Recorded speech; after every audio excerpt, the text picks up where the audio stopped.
मित्रों नमस्कार। कितना नगद भुगतान करें और कितना नगद भुगतान स्वीकार करें। 1 अप्रैल सन 2017 से भ्रांति फैल चुकी है पूरे देश में। नियम क्या कहता है, परंपरा क्या कहती है और व्यापारी क्या कहते हैं। जितने लोग उतने तरह की बात।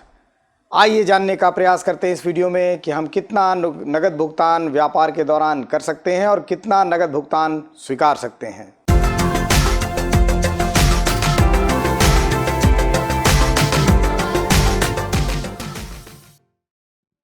मित्रों, जैसा कि आप जानते हैं कि खरीद बिक्री और व्यापार को सुचारू रूप से चलाने के लिए कुछ खर्चे करने आवश्यक होते हैं।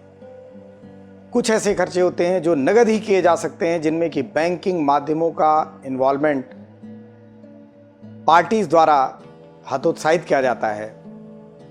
जैसे लेबर के पेमेंट हैं, कुछ कैजुअल पेमेंट हैं, आदि आदि। तो बताता चलूं कि आयकर अधिनियम की धारा 40A3 इसके लिए निर्धारित है, जो यह बताती है कि कोई भी नगद भुगतान व्यापार के दौरान 10,000 रुपये से ज़्यादा एक मुश्त नहीं हो सकता है। तो ध्यान रखिए, यदि आप पेमेंट कर रहे हैं तो नगद पेमेंट 10,000 रुपये से ज़्यादा का ना करें। आयकर नियम की में 6DD नियम एक है, रूल 6DD है, जो ये बताता है कि कुछ एक परिस्थितियों में यह भुगतान जो 10,000 रुपये से ज़्यादा किया गया है वह स्वीकार्य होगा। वो कौन सी परिस्थितियां हैं, मुख्यतया मैं आपको बताता चलूं।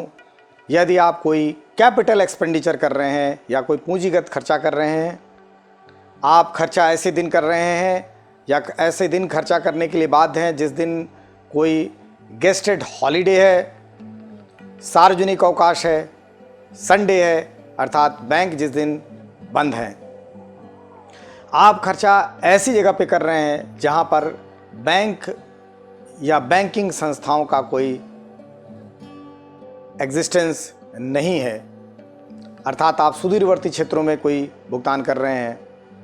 आप किसी कृषक को शुद्ध रूप से कृषि से संबंधित आय व्यय के लिए कोई भुगतान कर रहे हैं,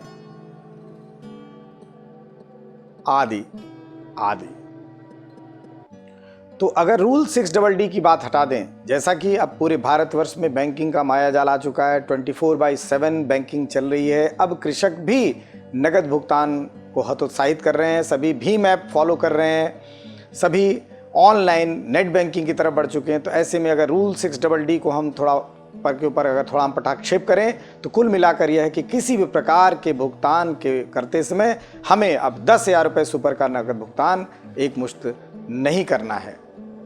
हाँ, ट्रांसपोर्टर्स के केस में, लीज और भाड़े और लीज पट्टे आदि के केस में की स्थिति में 35,000 रुपये तक का नगद भुगतान एक मुश्त हो सकता है।